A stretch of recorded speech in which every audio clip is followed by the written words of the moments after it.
নমস্কার বন্ধুরা, অন্নপূর্ণা যোজনা থেকে অনেক মহিলাই বঞ্চিত হতে চলেছেন। অনেকেই অন্নপূর্ণা যোজনার টাকা পাবেন না। এছাড়াও যারা এইসব নিয়মের মধ্যেও অন্নপূর্ণা যোজনার টাকা পেয়ে গেছেন, তাদের কিন্তু টাকা ফেরত নেওয়া হবে বা অন্নপূর্ণা যোজনার টাকা তাদের দেওয়া বন্ধ করে দেওয়া হবে। আপনাদের আমি আজকের ভিডিওর মাধ্যমে দেখাবো সেই মর্মে সরকারি একটি নির্দেশিকা প্রকাশিত হয়েছে, যে নির্দেশিকাতে এই সমস্ত বিষয়ে স্পষ্ট উল্লেখ আছে। এই ভিডিওর মাধ্যমে আপনারা ডিটেলসে সেই সমস্ত তথ্য জানতে পারবেন, তাই অবশ্যই ভিডিওটি শেষ পর্যন্ত দেখতে থাকুন। আর এই চ্যানেলে নতুন এসে থাকলে প্রতিনিয়ত গুরুত্বপূর্ণ ভিডিওর তথ্য পাওয়ার জন্য চ্যানেলটিকে সাবস্ক্রাইব করে পাশে থাকা নোটিফিকেশন বেল আইকনটা অল করে রাখুন। ফেসবুক থেকে দেখে থাকলে অবশ্যই পেজটিকে ফলো করে রাখুন। গত 8 তারিখে অর্থাৎ জুলাইয়ের 8 তারিখে একটি মিটিং হয়, যেটা development of women and child development and social welfare government of West বেঙ্গলের পক্ষ থেকে কিন্তু এই মিটিংয়ের আয়োজন করা হয়েছিল, যেখানে অন্নপূর্ণা যোজনার টাকা কারা পাবেন কারা পাবেন না সেই বিষয়ে জানানো হয়েছে। তাছাড়াও অন্নপূর্ণা যোজনায় এডিড অপশানের কথাও বলা হয়েছে। এই মিটিংয়ে কিন্তু বিভিন্ন জেলার ডিএম, এডিএম, বিডিও, এসডিও এরা কিন্তু উপস্থিত ছিলেন। তারা একাধিক প্রশ্ন করেছেন মিটিং থেকে। সেই প্রশ্নের উত্তরে কিন্তু এবার জানিয়ে দেওয়া হয়েছে কাদের অনুমতি দেওয়া হবে অন্নপূর্ণা যোজনার টাকা পাওয়ার জন্য। এবার এই বিজ্ঞপ্তিতে এডিড অপশানের কথা বলা হয়েছিল, সেখানে কিন্তু এডিড অপশান দেওয়াও হয়েছিল। তেমনটা জানিয়ে দেওয়া হয়েছিল যে NIC will provide it at enquiry officer and verifying level by today positively. তারপরই কিন্তু জিজ্ঞেস করা হয় যে ফিল্ড ভেরিফিকেশনের পরে কাদের নাম থাকবে কাদের বাদ যাবে। এখানে বলা হয়েছে there will be provisions in the portal for rejections of beneficiaries later if found ineligible during field inquiry. মানে ফিল্ড ইনকোয়ারি করে যদি দেখা যায় কেউ অযোগ্য, তাহলে তার নাম কিন্তু পোর্টালে রিজেক্ট করারও অপশান থাকছে, তার নাম বাদ দিয়ে দিতে হবে। এখানে বলা হয়েছে reverted applications will be made available at enquiry officer level. NIC will ensure this by 9/7/2026, অর্থাৎ 9 জুলাই থেকে রিভার্ট অপশানটাও কিন্তু যুক্ত করা হয়েছে এনকোয়ারি লেভেল অফিসারের জন্য। ঠিক তারপরেই বলা হয়েছে it was asked whether AWWS, AWHS, Asha workers, civic volunteers, para teachers etc will be eligible for Annapurna যোজনা।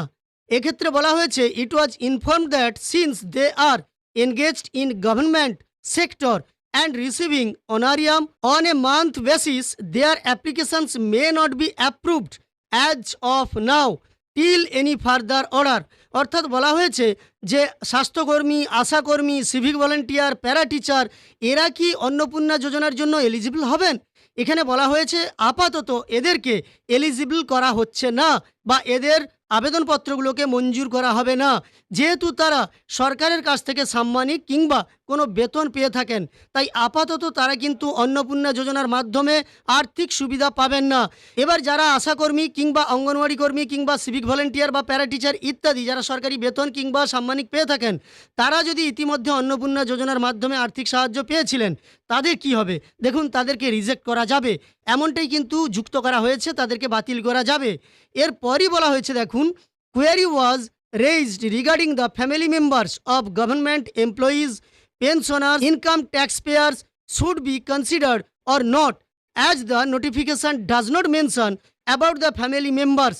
অর্থাৎ এখানে বলা হয়েছে বা জানতে চাওয়া হয়েছিল সেই সমস্ত পরিবারের সদস্যরা যারা সরকারি কোনো চাকুরি করেন বা পেনশন পান কিংবা ইনকাম ট্যাক্স প্রোভাইড করেন, তাদের পরিবারের কেউ কি এই অন্নপূর্ণা যোজনার মাধ্যমে আর্থিক সুবিধা পাবে, যেহেতু নোটিশে কোনো মেনশন করা হয়নি।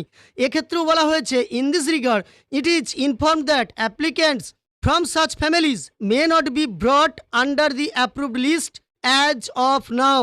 অর্থাৎ এই ধরনের পরিবারের সদস্যদের বর্তমানে কিন্তু অ্যাপ্রুভ লিস্টে আনা যাবে না, তাদের অ্যাপ্রুভ্যাল দেওয়া যাবে না।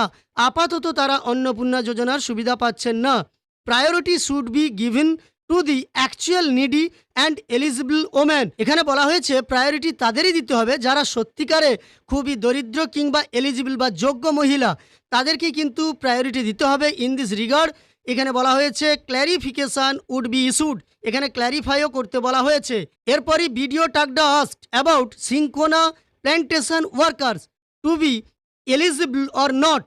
দেয়ার were queries whether women from families paying GST having 3 or more rooms, এবার বলা হয়েছে with more than 50 decimals of land will be consider or not. অর্থাৎ চা শ্রমিক যারা আছেন কিংবা যারা জিএসটি প্রদান করেন যেসব পরিবার, কিংবা যাদের বাড়িতে 3টে বা তার চেয়ে বেশি পাকা কক্ষ আছে, এছাড়াও 50 ডেসিমেলের বেশি যাদের জমি আছে, তাদের কি হবে, এটাও কিন্তু জানতে চাওয়া হয়েছিল বিডিও টাকদার পক্ষ থেকে।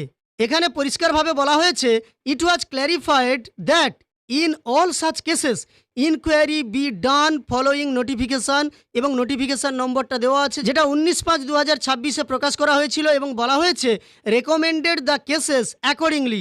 যেগুলোকে রেকমেন্ড করা যায় সেগুলোকে রেকমেন্ড করতে হবে, কিন্তু বাকিদের আবেদন আপাতত গ্রহণ হবে না, সেটা 19/5 নোটিফিকেশানের ভিত্তিতেই কিন্তু অ্যাপ্রুভেল দিতে বলা হয়েছে।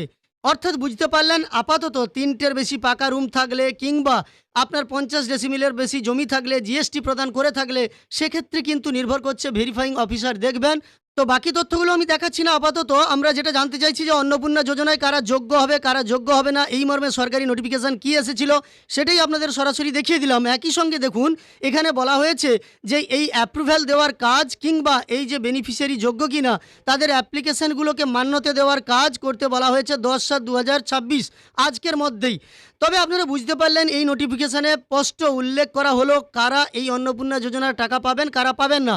এবার টাকা ফেরতের বিষয়ে বলি, এমনটাও হতে পারে অন্নপূর্ণা যোজনায় ইতিমধ্যেই আশাকর্মী, কিংবা অঙ্গনওয়াড়ি কর্মী, কিংবা দেখা যেতে পারে সিভিক ভলেন্টিয়ার, প্যারা টিচার, এই সমস্ত লোকেরা যারা টাকা পেয়ে গেছেন, তাদের কাছ থেকে টাকা হয়তো ফেরত নেওয়া হতে পারে। তবে এই বিষয়ে আপাতত কিছু বলা হয়নি। আপাতত যেটুকু তথ্য পাওয়া গেল, তাদের কিন্তু ইতিমধ্যে এটা জানিয়ে দেওয়া হয়েছে তারা যোগ্য নয়, বা এই মুহূর্তে সরকার তাদেরকে যোগ্য বলে ঘোষণা করছে না, তাই তাদের আর অন্নপূর্ণা যোজনায় অ্যাপ্রুভেল দিতে না বলা হলো।